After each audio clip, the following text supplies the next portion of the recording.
Welcome to the Unitarian Church of Los Alamos and this video worship for Sunday, October 18th, 2020. As Unitarian Universalists, we affirm and promote the inherent worth and dignity of all people and gather together in a free and responsible search for truth and meaning. Whoever you are, whomever you love, wherever you are right now, wherever you are on your life's journey, you are welcome to be part of our community. I extend a special welcome to those of you who are coming to us for the first time through these video worship services. I invite you to sign our virtual guest book and connect with us on Facebook if you would like to know more about the community. The links for those can be found in the service notes below. And of course, if you have any questions at all about what you are experiencing here on YouTube or on our webpage, please feel free to contact me with any questions. You can find my email address in the service notes as well. And now, please prepare yourselves for worship. Close all the tabs in your browsers and in your minds.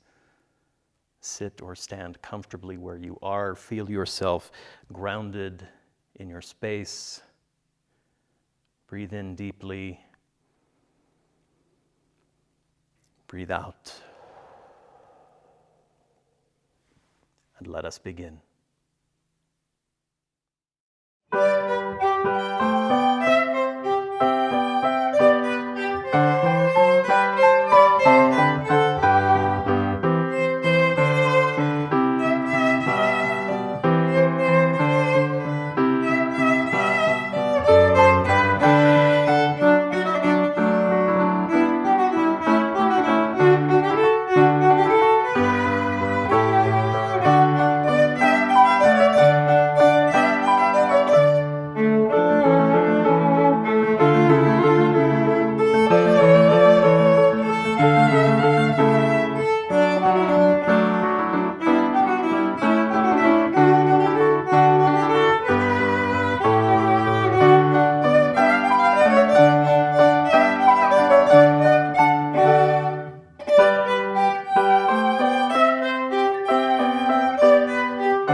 What is it about this flame that opens our ears, opens our hearts?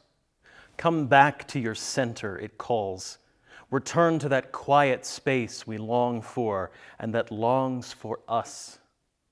From this stillness, always a voice arises if we let it. So come, friends, let us listen once again. Let us find that flame inside that guides us back home. Come, let us worship together.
Love is the doctrine of this church, the quest for truth is its sacrament, and service is its prayer.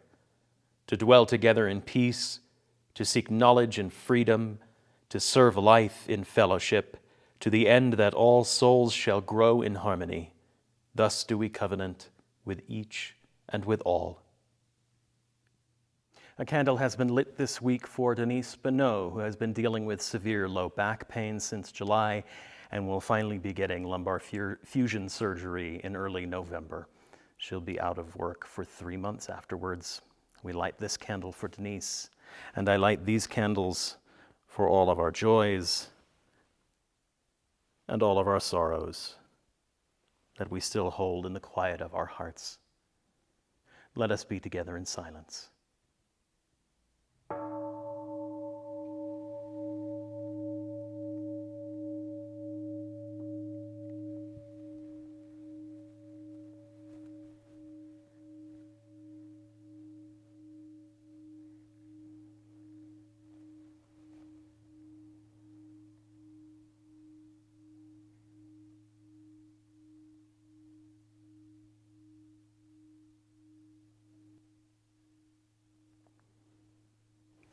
Please join with me now in a spirit of prayer and reflection. Eternal and beloved, gracious source of all life and all love, we enter into this moment of worship grateful for the time out of time that gives us pause so that we might reconnect and become more fully present to ourselves, to our communities, and to that which we call holy. May our joys be celebrated together, our wounds be healed together, our hearts be opened together. Help us, Spirit, this day to both remember and to forget. Help us to remember that all are worthy of a place in creation. Help us to forget those doubts that call that worth into question. Help us to remember that there is more that connects us to the other than there is that separates us. Help us to forget the meaning of the word other. Help us to remember that this community embraces us always through our greatest joys and our deepest sorrows. Help us to forget the fear or the pride that holds us back from accepting that embrace. Help us to remember the vision of the world we are called to build. Help us to remember the power of our own creative love. Help us to forget our talent for destruction. Eternal and beloved, be our reminder and our clean slate. Hold us in peace and in love, and give us vision enough to see the holy ground upon which we walk, no matter where our journey takes us. All this we pray in the names of those known and unknown, present and absent, remembered and forgotten, in the names of all the helpers of humankind. Amen.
Henry David Thoreau, in the still, small voice.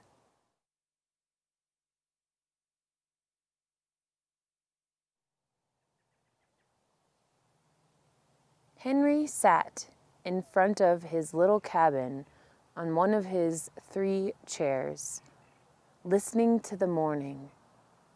If you were there, you might have thought there was nothing to listen to. Certainly no computer or television or iPhone.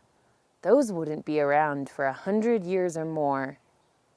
There was no one to talk with, no airplanes overhead, no radio coming from next door. Mr. Emerson's house, the closest thing to a next-door neighbor, was over a mile away. Not that he had a radio to play, in any case. Even the natural world was still. No wind rippled the pond, and the birds had started singing as morning approached. Still, Henry listened for the tiniest sounds. A small fish breaking the surface of the water and splashing down again. The crackle of leaves as a mouse passed by. The sound of wings as a crow passed overhead. To him, these miniature sounds were music. Of course, most of the townspeople thought Henry David Thoreau was crazy when he decided to build a tiny cabin from used materials out in Emerson's woodlot by Walden Pond. Why would a promising writer want to move away from society to sit with birds and bugs for company? In fact, Henry enjoyed the company of Emerson and the other thinkers who shared his transcendentalist philosophy. However, to him, the quiet of the pond and the animals and plants that lived in and around it provided excellent company. Sometimes, Henry thought, the conversation you learn the most from is the one in which the least is said.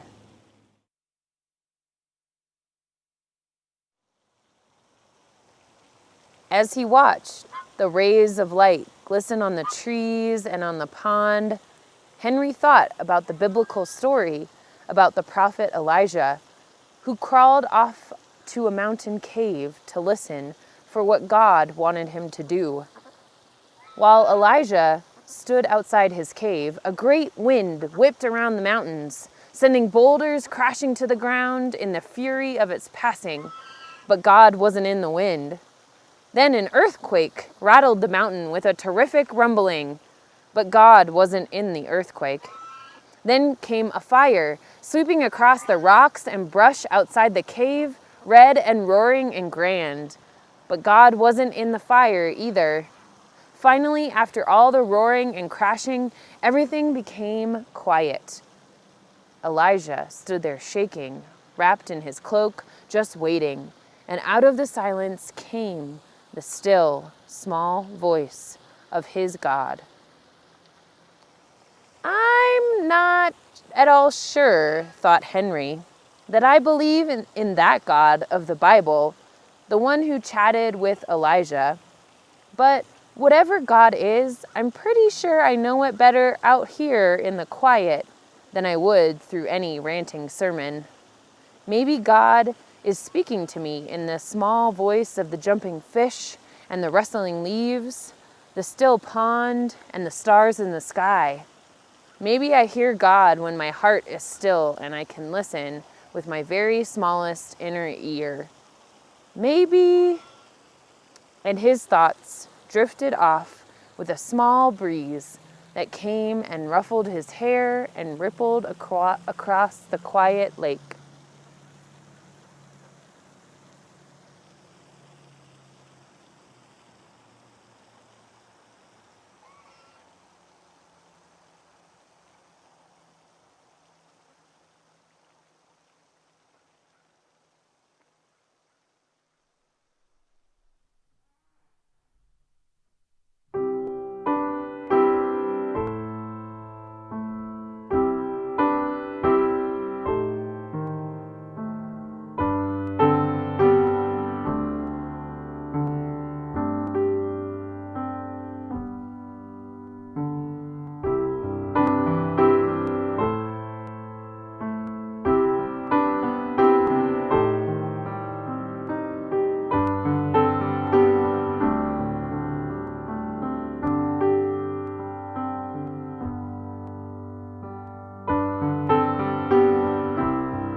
So let me ask you, how did it feel to sit through just 1 minute of silence this morning?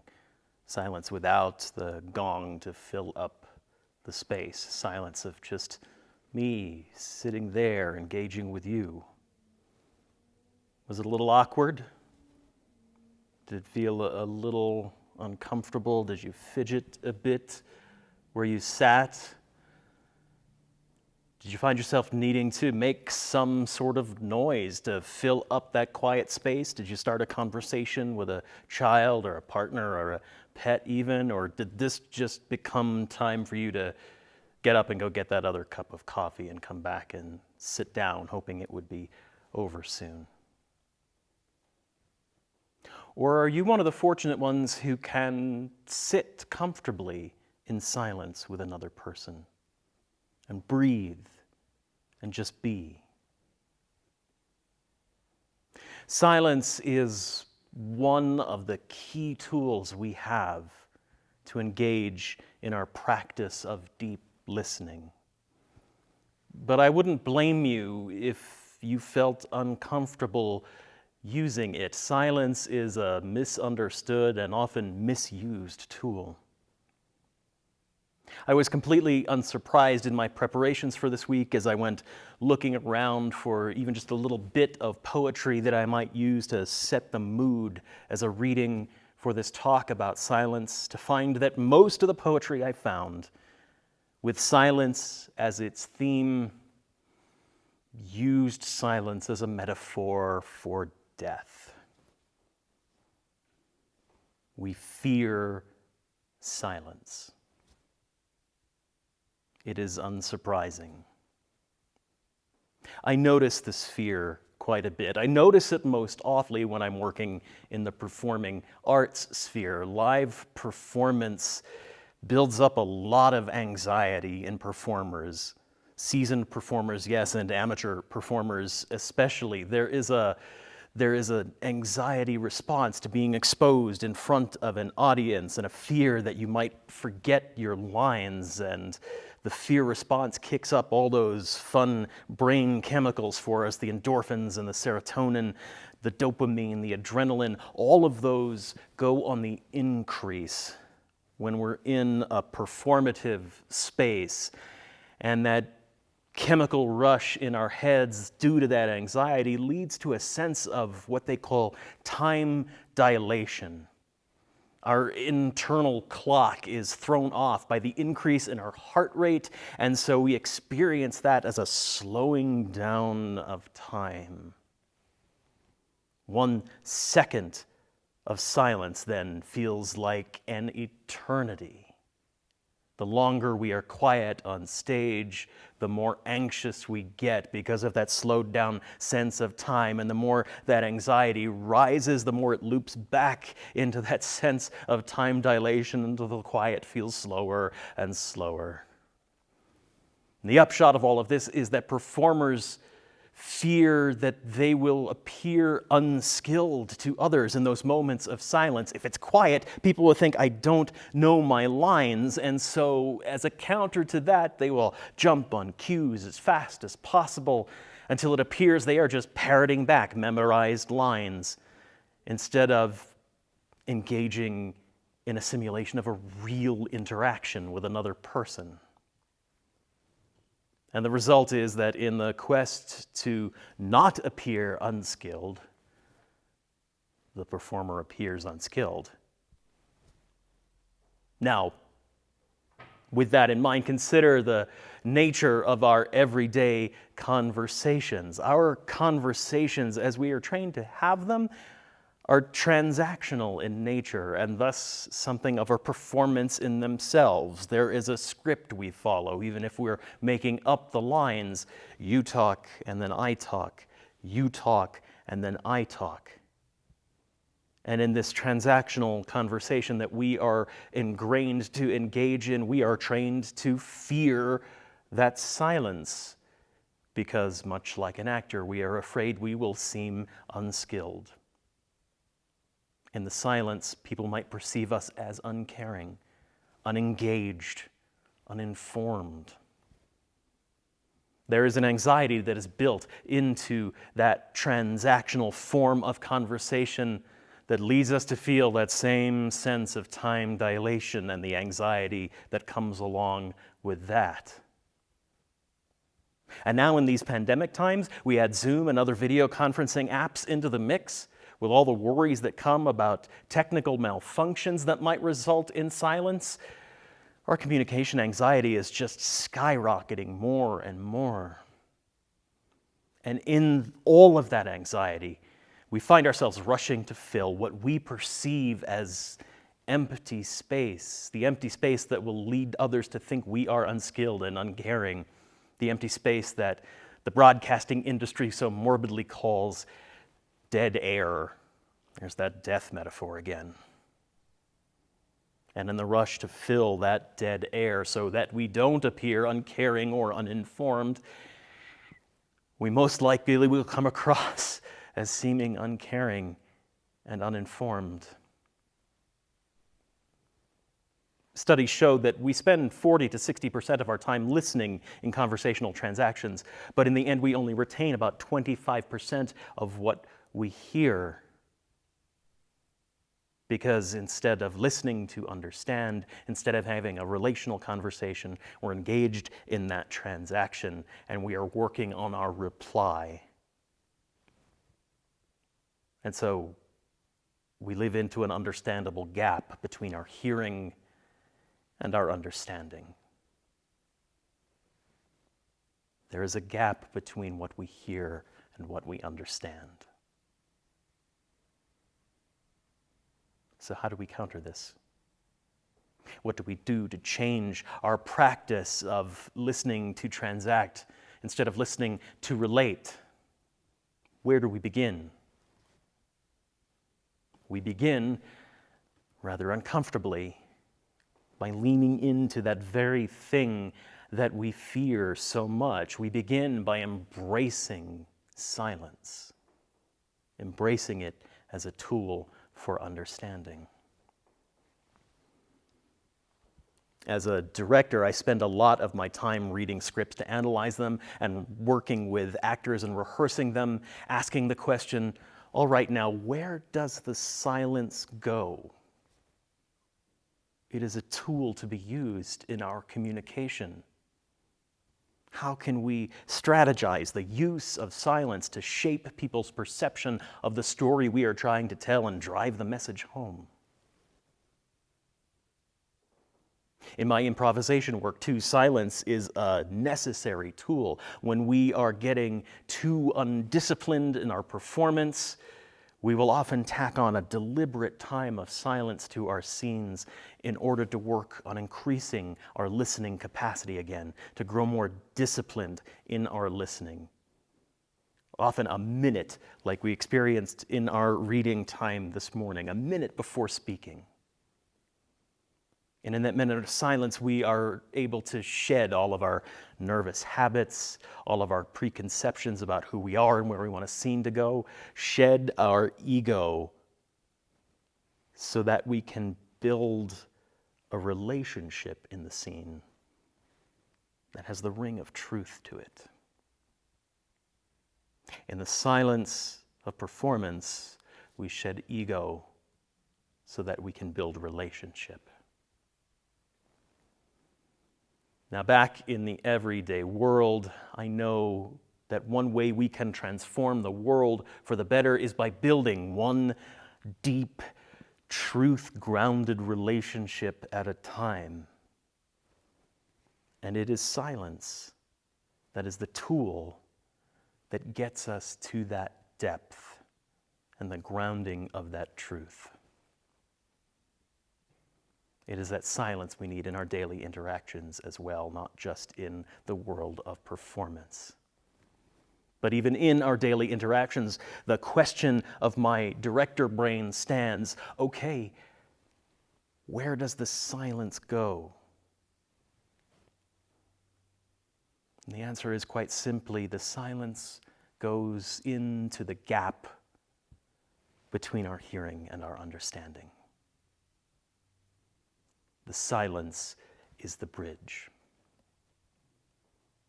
So what if in our daily interactions, what if in our daily conversations we used silence deliberately, a silent pause between the interactions, breaking away from the you talk, I talk, you talk, I talk,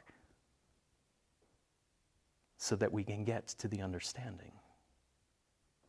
A silent pause between our lines. How much silence? A minute, like we just did? Probably not. But imagine after hearing what the other has to say, imagine if you held the space between you in silence for just a deep breath or two.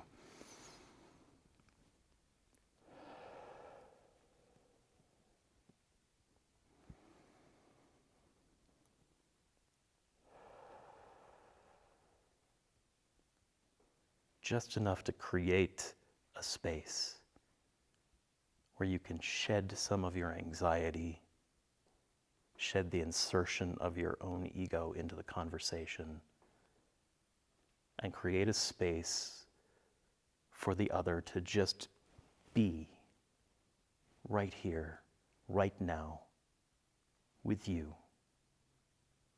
as you both are. We are living right now in an era of some brave storytelling from others that we know and others we may not yet know. People are more and more, ever louder and ever louder, sharing their experiences of oppression and harm and pain in this world. More and more members of our human family are telling us hard and painful truths about the world we are living in together and how that world has treated them. And the good news is many more of us are starting to listen, or at least we want to listen. And at the same time, still others are trying to shout out the truths that are being spoken because they do not want to hear them. They do not want to face them. But these storytellers, they are part of our human family. And these stories they are telling do not deserve thoughtless replies of rote memorization born out of any anxiety or discomfort we might have with the truth. And they do not deserve a negation or desire to shout down their lived experience. Nor do they deserve our fearful silence, the sort of silence that arises out of our discomfort and our paralyzation at not knowing what to do, another way in which we so often misuse the tool of silence. The stories of others require our hearing and our understanding. There will come a point in that storytelling when it will be our time to speak.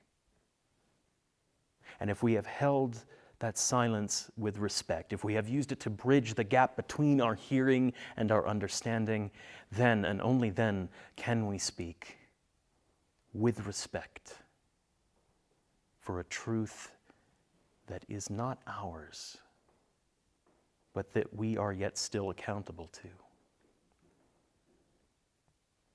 And after that reverent silence, in the face of the other, we can finally speak with love, speak with empathy, speak with a righteous anger, speak with a sense of solidarity with a member of our human family. The world and the faith that we are practicing within it calls upon us to understand the other, to admit them into our consciousness. Our faith demands a reverent and loving silence, even briefly, so that we can just get over ourselves and let another person be just as they are, entering into our consciousness. until the gap between our hearing and our understanding is finally bridged and we feel ourselves moved to speak with another, and not at or to, with another, out of a sense of truth, a sense of empathy, and a reverent and real conscience. May it be so.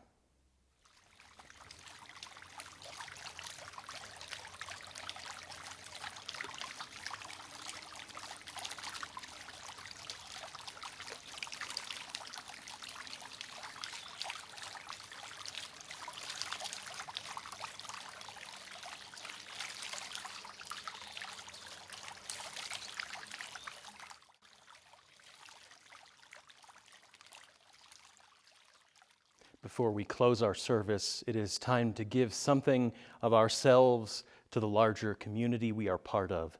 It is time for our offering. During the month of October, all of the offering will be given to our friends at Lutheran Family Services based in Albuquerque in support of their work on our behalf for refugees and asylum seekers building a new life in New Mexico. Please use the link in the service notes below or download the Givelify app to your phone or mobile device and select the Unitarian Church as your gift recipient. The offering will now be accepted. May what you give bring you joy and into deeper relationship with this community.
Friends, may life bless us and keep us. May the light of life shine upon us and out from within us and be gracious to us and bring us peace. For this is the day. This is the one wild and precious life we have been given. So let us all find a way to rejoice and be glad in it. Go in peace.